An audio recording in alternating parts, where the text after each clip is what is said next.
You're listening to In Good Health, the trusted news source for medicine, science, and technology. I'm Elizabeth Westfield. I'm Mayan Vasta Betancourt.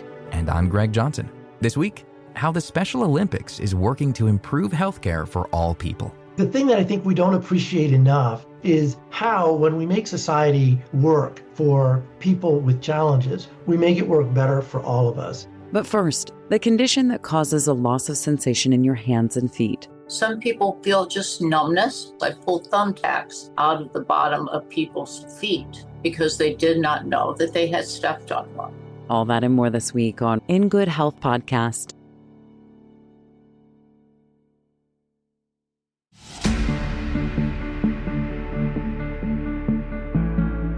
The spinal cord acts as the central hub for the nervous system.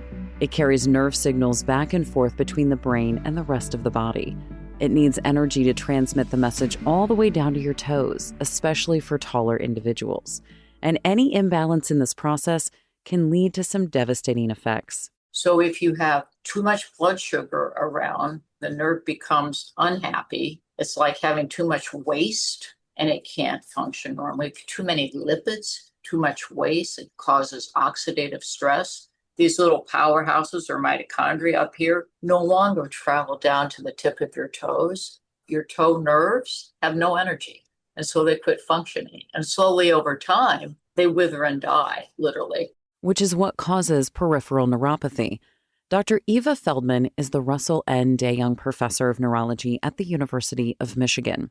She's one of the world's leading authorities on neurodegenerative disease. But when she first established her lab more than 30 years ago, she was advised not to focus on neuropathy. I was told, Dr. Feldman, please don't do neuropathy. It's not common enough. It's really somewhat too rare. No one's going to be interested in it. And now, as you know, 50% of individuals, nearly 50% have neuropathy who have any aspect of the metabolic syndrome because we have grown. We are an overweight, much more obese nation than we were when I first started. There are different types of neuropathy, but peripheral neuropathy is estimated to affect more than 20 million Americans. It occurs when the nerves stop getting enough energy to work and begin to die, causing a loss of sensation and function.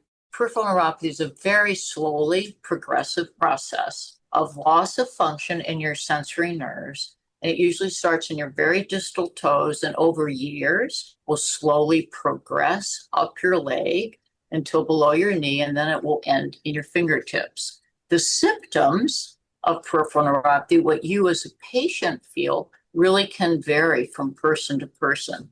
Some people feel just numbness, but no pain. Many people feel fairly excruciating pain, and the pain also may come and go.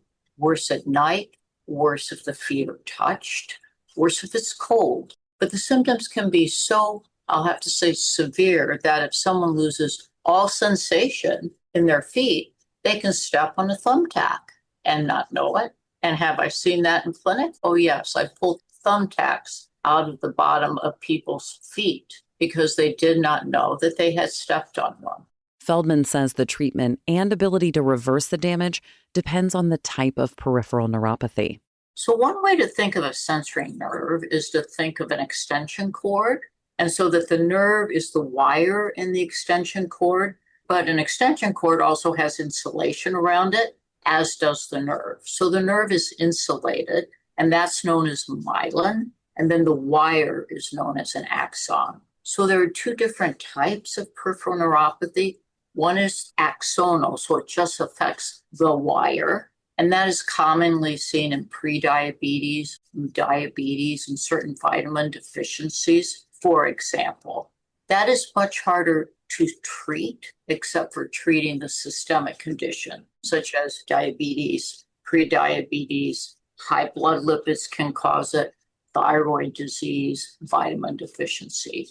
You can also, though, have the wire working fine, the axon, but have the insulation, known as the myelin, become disrupted. When that becomes attacked or disrupted, that's known as a demyelinating neuropathy, loss then of the myelin sheath. This type is often caused by autoimmune disorders and can be successfully treated with a patient's gain back full function. But when the nerve itself is damaged, Feldman says usually the best they can do is to halt progression, not regenerate the lost nerve.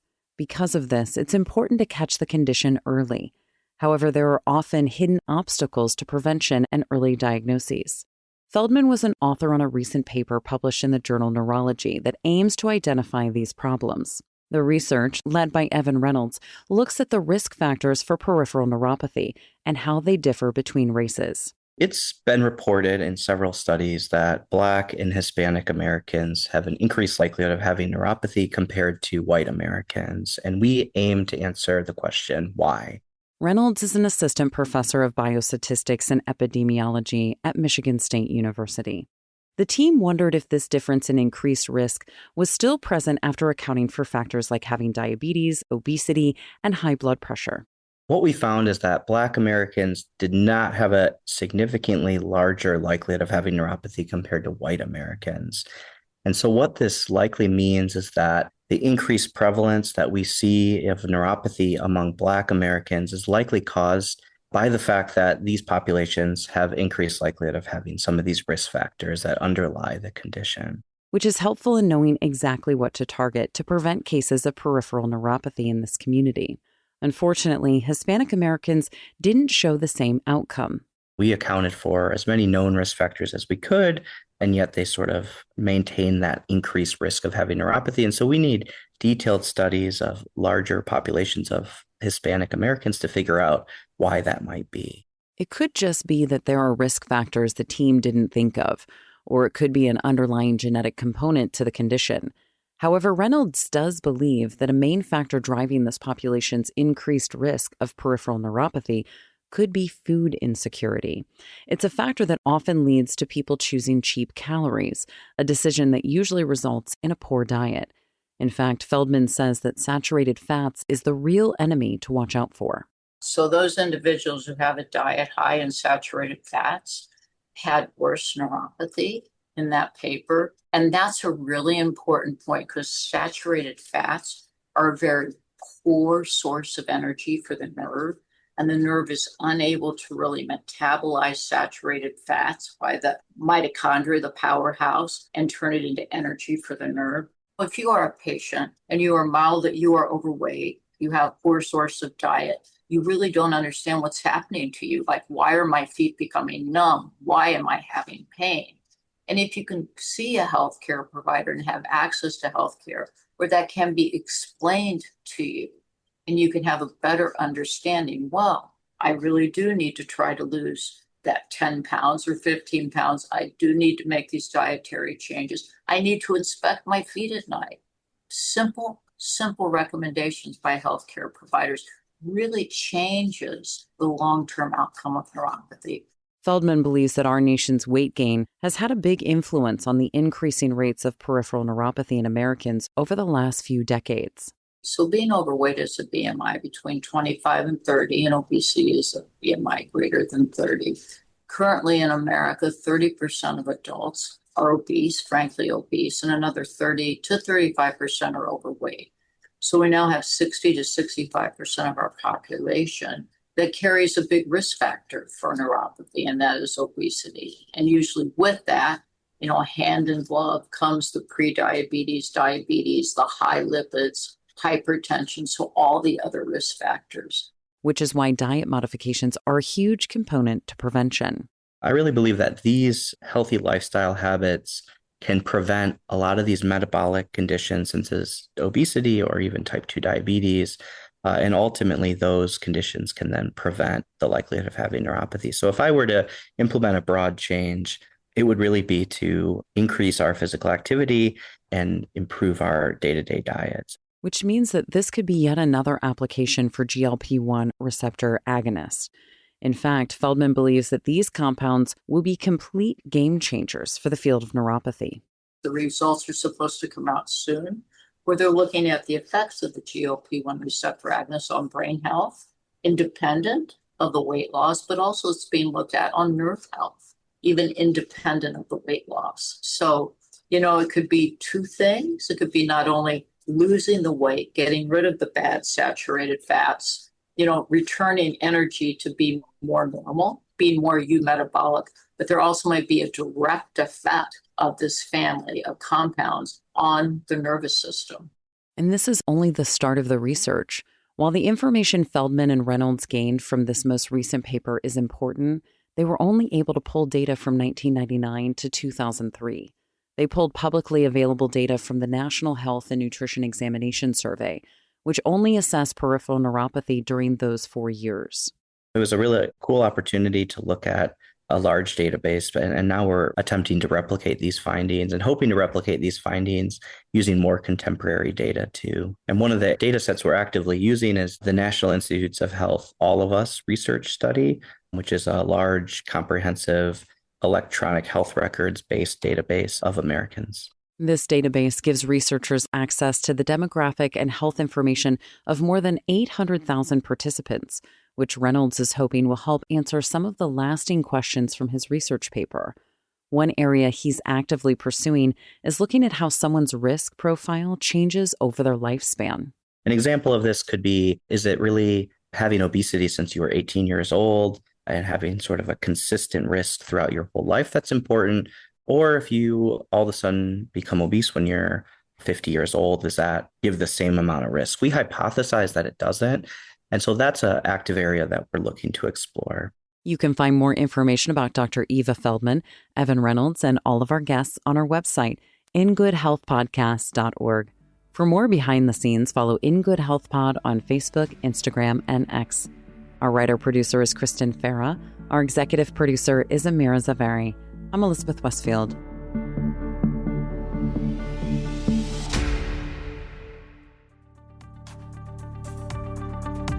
Coming up, a look at how invisible disabilities are treated by healthcare professionals when In Good Health returns.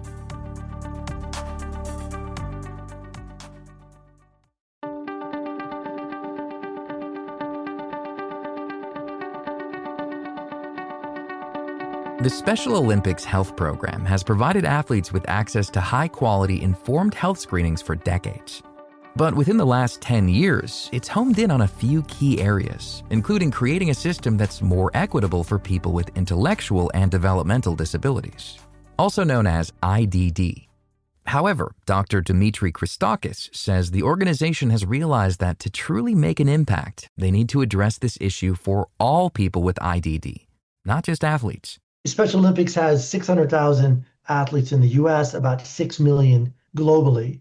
But that's a small fraction of people with intellectual and developmental disabilities. Even if we were in the business of being healthcare providers, which we're not, we're merely screeners, our organization doesn't have the bandwidth to solve this problem. It needs to be solved by healthcare systems and by societies themselves. And it can be, it just historically has not been a priority. Christakis is a pediatrician and the chief health officer at Special Olympics. Special Olympics reports that, on average, people with IDD die 16 to 20 years earlier than the general population due to unmet medical needs. Christakis says many of these conditions are preventable or at least manageable with timely access to effective care. In an effort to improve health systems around the world, Special Olympics recently published a global report that focuses on 11 sites in 9 countries. The paper first assessed the current experience people with IDD have in these different systems. While some countries do a better job than others, Christakis says they all have gaps in care. The global report shows that most people with IDD don't make their own health decisions, and only about half always understand their healthcare provider. He says that in the U.S., a driving factor of these challenges is our current reimbursement model. Doctors in the United States are reimbursed by and large, according to the condition that they are treating. So if I am a dentist and I am seeing a child for a preventive dental visit, I'm paid a fixed amount, whether that child is neurotypical or whether that child has intellectual and developmental disabilities. And the fact of the matter is that it takes longer to do a preventive visit on someone with intellectual and developmental disabilities. It takes considerably longer if you spend the time needed to make sure you deliver it in a respectful and compassionate way. And yet the reimbursement is not commensurate with that additional need.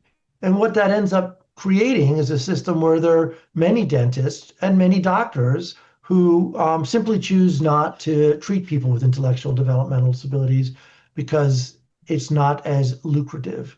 But the problem goes even deeper than the financial aspect. Christakis says there's a huge lack of training for healthcare providers on caring for people with IDD. Sadly, this is an issue that spans generations of physicians. I finished medical school over 30 years ago, and I got no training. I got no training whatsoever in the care of people with intellectual developmental disabilities. I got all of it when I started practicing medicine as a resident. Sadly, it's still the case that fewer than 50% of medical students get any training in the US in the care of people with disabilities. That's all disabilities, not intellectual and developmental disabilities in particular.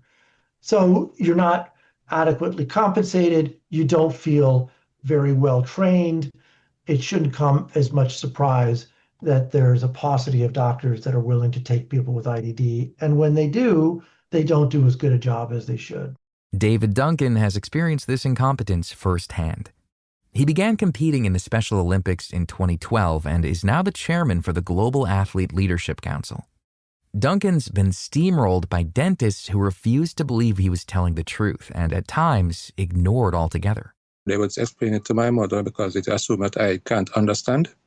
It's something that I may be struggling with. So if they're doing a procedure and I'm feeling a lot of pain, I tell them that I'm feeling pain or I make a sound. They just think, oh, he's special, so he doesn't know what he's understanding. Or this procedure normally say, I guess it would not hurt a person without IDD, even though I think it would. So they think that I don't know what I'm saying or experiencing. He's since found one he trusts who takes the time to fully explain any situation and answer Duncan's questions thoroughly. There are still times when he has to advocate for himself, a skill that he's worked hard to build over time. When I was younger, I used to shy away from certain experiences because I realized that persons didn't want to speak to me because I have a speech impediment. I don't always speak clearly, and sometimes I feel that I'm just some sort of alien. So I want to stay by myself, but I have a younger sister, she's passed now, but she used to speak up for me. Duncan says he got a lot of strength and confidence watching his sister advocate on his behalf. And as he got more involved in Special Olympics, Duncan continued to build the courage to speak up not just for himself, but for his peers as well. And I learned that my voice matters. So Special Olympics opened my eyes to that a lot, that I can use Special Olympics as a platform to advocate for persons with IDD. That's not to say that guardian advocates aren't important, but even when a guardian is present, people with IDD should be given the respect and dignity to have agency over their health. Unfortunately, Christakis says this advocacy from any group isn't enough to create the needed change. They're self-advocates and then they're guardian advocates, and both are important. But sadly, they're not sufficient by themselves. Advocacy only gets you as far as the person you're advocating to is willing to let you go. So it has to come from both places, from both entities, from people with intellectual developmental disabilities and from the larger healthcare system. The good news is these changes don't require a complete overhaul of our system. Christakis says people with disabilities would have a much different experience if our healthcare system simply prioritized properly training primary care physicians. 1 in 6 children have a developmental disability in the United States. So it's hardly rare. It's more common than asthma by far. There's a lot more training for dealing with asthma than there is for treating people with intellectual and developmental disabilities. In an effort to lead by example, Special Olympics offers opportunities for physicians to receive this training by volunteering in the athlete screening programs. We take physiotherapists, podiatrists, pediatricians, audiologists, ear, nose, and throat doctors, and we train them in the care of people with intellectual developmental disabilities.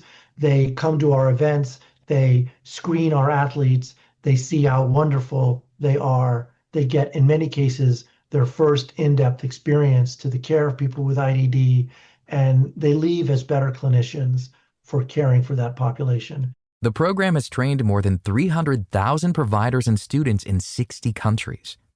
And though inclusive care is strongly advocated for by the disabled community, Christakis says it's something that will enhance every patient's healthcare experience. The thing that I think we don't appreciate enough is how, when we make society work for people with challenges, we make it work better for all of us. And let me use an example outside of healthcare for this. So if you put curb cuts in so that people with wheelchairs can access sidewalks, people with bicycles can do it, people with walkers can do it, toddlers can do it more easily. Everybody, in effect, benefits. So with respect to intellectual and developmental disabilities, one of the things that they need is things to be explained to them in a way that's more readily understandable. One of the biggest complaints that everybody has with their doctor is that they talk over their heads. Some people complain that they are too condescending to them, but the bottom line is doctors need to learn how to communicate better to the patient that's in front of them. And teaching doctors to speak in plain language, more importantly, teaching doctors to be attuned to how well their patient or their patient's family understands them is essential to people with intellectual and developmental disabilities, but it's absolutely beneficial to everybody. The Special Olympics Global Report is just the first phase of evolving health systems all over the world.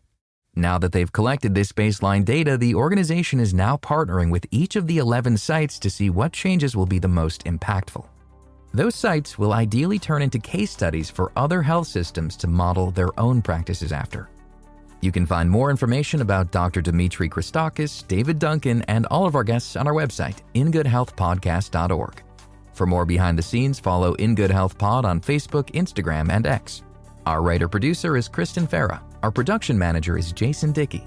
I'm Greg Johnson.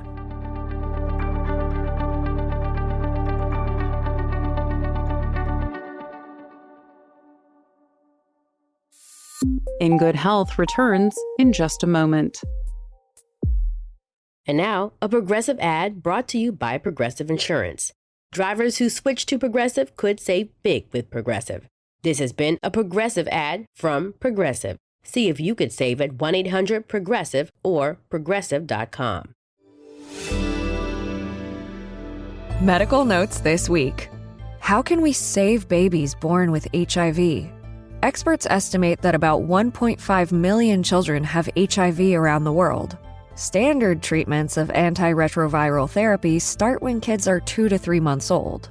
However, research published in The Lancet HIV has found greater success when the medication is given in the first 48 hours of life. This method aims to suppress HIV and keep infants off of antiretroviral drugs for longer periods of time instead of the daily dose many patients deal with. We're overusing salt, and not just in our pasta.